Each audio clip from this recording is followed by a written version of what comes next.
الحمد للہ رب العالمین والعاقبۃ للمتقین والصلاۃ والسلام علی رسولہ النبی الکریم اما بعد فاعوذ باللہ من الشیطان الرجیم بسم اللہ الرحمن الرحیم اہدنا الصراط المستقیم صدق اللہ مولانا العظیم۔ ایئر وائی کیو ٹی وی کے ناظرین السلام علیکم ورحمۃ اللہ وبرکاتہ۔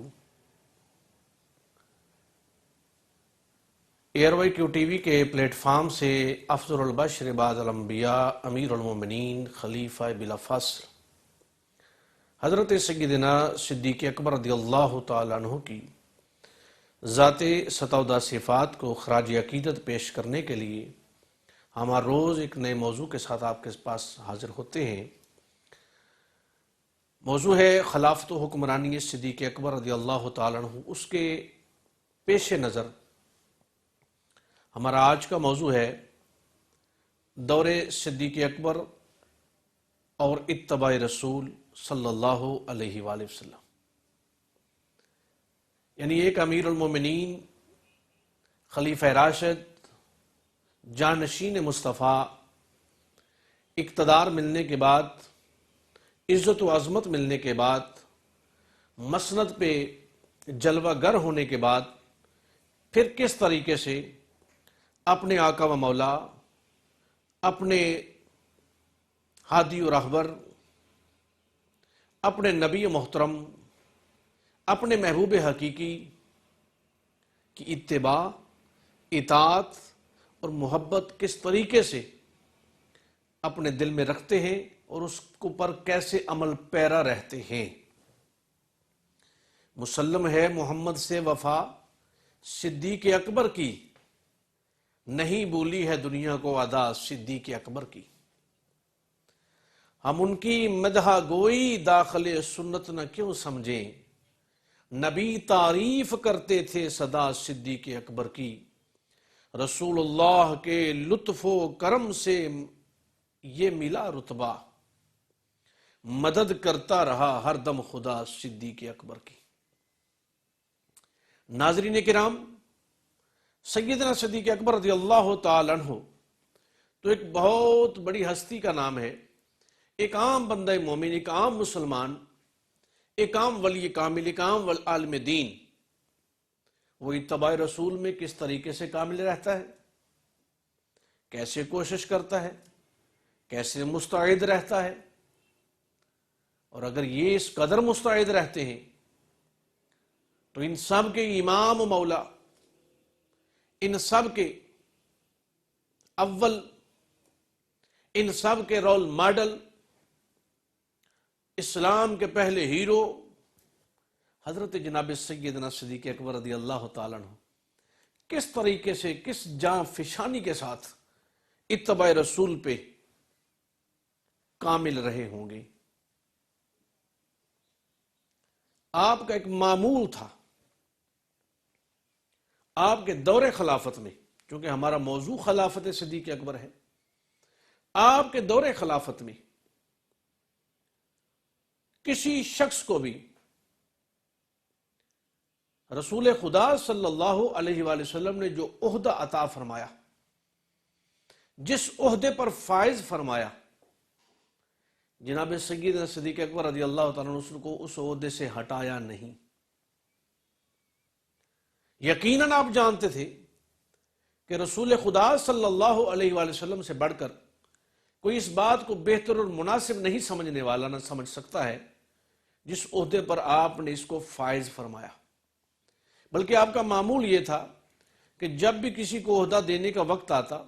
یا مقرر فرماتے تو آپ کی کوشش ہوتی فتح مکہ سے پہلے کے لوگوں کو، اصحاب رسول کو اس پر مزین فرمایا جائے، اس لیے کہ انہوں نے حضور کی قربت، حضور کی الفت، حضور کی نصرت میں زیادہ وقت گزارا ہے۔ حضور کی عزت و عظمت کی خاطر، حضور کے دین کی بقا و سالمیت کی خاطر سب سے زیادہ تکالیف انہوں نے برداشت کی ہے، لہذا آپ کا معمول یہ ہوتا کہ ان کو اس پر کاربند کیا جائے۔ حضرت اسامہ رضی اللہ تعالیٰ عنہ کا لشکر جب آپ نے روانہ فرمایا تو لوگ آپ کے پاس آئے، اصحاب رسول بھی آئے، کہ یا امیر المومنین، بغاوت کا دور ہے، منافقت بڑھ رہی ہے، لہذا اس لشکر کو واپس بلا لیا جائے۔ آپ نے فرمایا کہ میں کیسے ایسا کر سکتا ہوں؟ جس لشکر کو میرے پیارے حبیب صلی اللہ علیہ وآلہ وسلم نے بھیجا، حضور نے رخصت فرمایا، میں اس کو واپس نہیں کر سکتا، واپس بلا ہی نہیں سکتا۔ پھر بعض نے یہ دلیل دی، یہ عرض گزاری کی، عرض پیش کی کہ حضور پھر ایسا کیا جائے، جرنیل کو تبدیل کر لیا جائے، تجربہ کار جرنیل بھیجا جائے، حضرت اسامہ سے جو بہتر ہوں، حضرت خالد بن ولید رضی اللہ تعالیٰ عنہ، حضرت عمر بن عاص رضی اللہ تعالیٰ عنہ، حضرت ابو عبیدہ رضی اللہ تعالیٰ عنہ، حضرت سعد بن ابی وقاص رضی اللہ تعالیٰ عنہ جیسے ماہرین میں سے کسی کا انتخاب فرمایا جائے۔ یہ اسلوب حرب کو زیادہ بہتر سمجھتے ہیں، جنگی اصول و دستور کو زیادہ بہتر سمجھتے ہیں، واقفیت رکھتے ہیں، لہذا ان میں سے کسی کو بھیج دیا جائے۔ آپ فرماتے ہیں میں ایسے کیسا کر سکتا ہوں کہ جب رسالت مآب صلی اللہ علیہ وسلم نے اس اسامہ کو مقرر فرمایا ہے، لہذا میں بھی اسی کا ہی جو ہے اس کو اسی عہدے پر فائز رکھوں گا، اور وہی مقرر رہے گا جس کو میرے حضور نے مقرر فرما دیا ہے۔ یعنی یہ اتباع رسول کے وہ پہلو جو آپ کی خلافت میں، آپ کے امیر المومنین ہونے کے بعد، خلیفۃ المسلمین ہونے کے بعد، آپ کی حیات طیبہ میں نظر آ رہے ہیں۔ جنگ یمامہ کے بعد صحابہ کرام رضوان اللہ تعالیٰ علیہم اجمعین نے عرض کیا، حضور قرآن مجید کو جمع کیا جائے، کثیر تعداد میں حفاظ شہید ہوئے، لہذا بخاری کی روایت ہے یہ، لہذا اس کو جمع کیا جائے، تو آپ اس پر خاموش رہتے۔ سیدنا فاروق اعظم رضی اللہ تعالیٰ عنہ نے بھی یہ بارہا اصرار فرمایا، آپ خاموش رہتے، اور آپ فرماتے کہ جو کام حضور نے نہیں کیا وہ میں کیسے کر سکتا ہوں؟ حضور نے قرآن مجید کو جمع نہیں فرمایا، جس حال میں ہے اسی حال میں ہے، تو میں کیسے کر سکتا ہوں؟ سیدنا صدیق اکبر خود فرماتے ہیں کہ پھر اللہ تبارک و تعالیٰ کی طرف سے مجھے یہ القاء ہوا، اور پھر قرآن مجید کو جمع کیا گیا۔ یعنی ہر وہ عمل جس میں آپ کو اتباع رسول نظر نہیں آتی، آپ اس کو نہیں کرنا چاہتے، اور ہر وہ عمل جس پر حضور کا عمل موجود ہے، آپ اس کو بارہا اور بڑی مستعدی کے ساتھ کرنا چاہتے ہیں۔ جس طریقے، جس نہج پر آپ نے اصول قائم فرما کر اپنی خلافت و حکمرانی، طرز حکومت، فتنوں کے ساتھ سرکوبی، اور آپ کی خلافت کا خطبہ، جو کچھ ہم نے پیچھے پیش کیا، آج کی بات اس سے بڑھ کے ہے، کیونکہ آپ نے کامیاب ہونے کی جو راہ دیکھی تھی، وہ صراط مستقیم جو دیکھی تھی، وہ راہ مصطفیٰ۔ آپ نے فرمایا اگر ہماری حکومت، یہ مسلمانوں کا جو اجتماع ہے، اور یہ امت مرحومہ اگر اتباع رسول سے ہٹ گئی، ہمارے پاس جنگی ہتھیار کم ہوئے، پھر بھی کوئی بات نہیں، معیشت میں کمزوری آئی، کام چل جائے گا، حالات ناگزیر ہوئے، معاملات حل ہوتے رہیں گے، جنگیں ہوتی رہیں گی،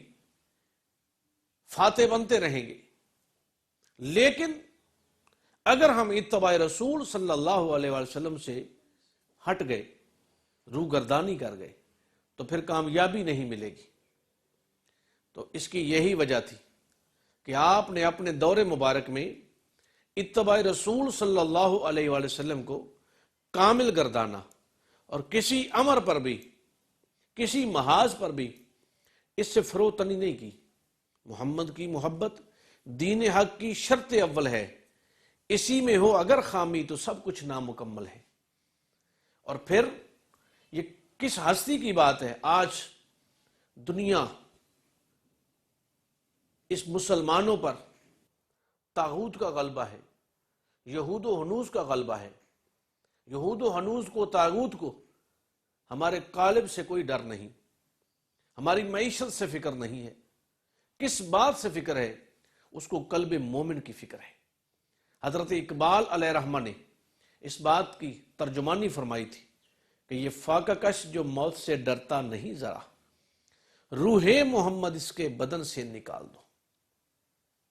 آج ان کو فکر یہ ہے کہ یہ جو روح محمد، یہ جو جذبہ ایمانی ہے، یہ جو رسول اللہ صلی اللہ علیہ وسلم کے ساتھ ان کی محبت و غلامی کا رشتہ ہے، یہ جو امن کا دین اختیار کیے بیٹھے، یہ سلامتی والے ہیں، یہ امن والے ہیں، یہ دین امن ہے، ان کا پیغمبر امن، یہ دین سلامتی ہے، اور ان کے نبی نے جو سلامتی کا پیغام دیا ہے، یہ اس کو لے کر اگر اسی طرح بڑھتے رہے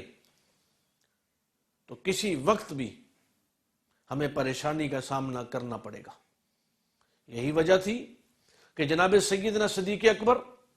روح محمد لے کر اس طرح بڑھتے رہے کہ ادھر جو ہے وہ جھوٹے مدعیان نبوت، منکرین زکوٰۃ، طرح طرح کے جو مسائل تھے، اس طریقے سے آپ نبرد آزما رہے اور مستحکم رہے اور بڑی مستعدی کے ساتھ ان کا ڈٹ کر مقابلہ کرتے رہے۔ لیکن ذہن میں ماٹو کیا تھا؟ فکر کیا تھی؟ پیغام کیا تھا؟ وہ پیغام امن اتباع رسول سے ہوتا ہوا آ رہا تھا۔ وہ فکر اتباع رسول کی فکر تھی کہ جب منکرین زکوٰۃ کے پاس آپ نے ایک لشکر روانہ فرمایا تو فرمایا کہ جب تک وہ لوگ جس طرح نبی پاک علیہ الصلوۃ والسلام کے دور مبارک میں زکوٰۃ دیا کرتے تھے ایسے ہی نہ دے تو ان کے ساتھ جنگ جاری رہے گی۔ یعنی یہ آپ کا ایک مشن تھا کہ جس چیز کو سرکار دو عالم صلی اللہ علیہ وسلم نے شروع فرمایا، آپ نے اس کو شروع رکھا، اور جس سے حضور نے منع فرمایا اس سے آپ منع رہے اور لوگوں کو بھی منع رکھا، اور یہ پیغام دیا کہ یہ دور صدیقی مختصر ضرور نظر آئے گا، 2.25 سال 2.5 سال کا دورانیہ ضرور نظر آئے گا، لیکن اس کے اندر جو عشق رسول کی چاشنی دی جائے گی، محبت رسول کا پیغام دیا جائے گا، اور یہ جس حکومت کی بنیاد رکھی گئی ہے، جس خلافت کی بنیاد ہے، یہ قیامت تک کے لیے اہل ایمان کے لیے رشد و ہدایت کا کام کرتی رہے گی، قیامت تک کے لیے اہل ایمان کے لیے مشعل راہ ہے۔ آئیے ناظرین، جناب سیدنا صدیق اکبر رضی اللہ تعالیٰ عنہ کی خلافت و حکمرانی قیامت تک کے لیے آنے والے باصول حکمرانوں کے لیے مشعل راہ ہے، ضابطہ حیات ہے، اور آپ کا پیغام امن ہے، کیونکہ ہمارا دین امن ہے۔ اس سے پیغام جو ملتا ہے وہ سلامتی کا ملتا ہے، رواداری کا ملتا ہے، اصرار کا ملتا ہے، شجاعت کا ملتا ہے، محبت کا ملتا ہے، اور سب سے بڑھ کر عشق رسول صلی اللہ علیہ وسلم کا ملتا ہے۔ اللہ تبارک و تعالی ہم سب کو جناب سیدنا صدیق اکبر رضی اللہ تعالیٰ عنہ کے اسوہ کامل پر چلتے ہوئے اپنی زندگیاں گزارنے کی توفیق عطا فرمائے۔ وآخر دعوانا الحمدللہ رب العالمین۔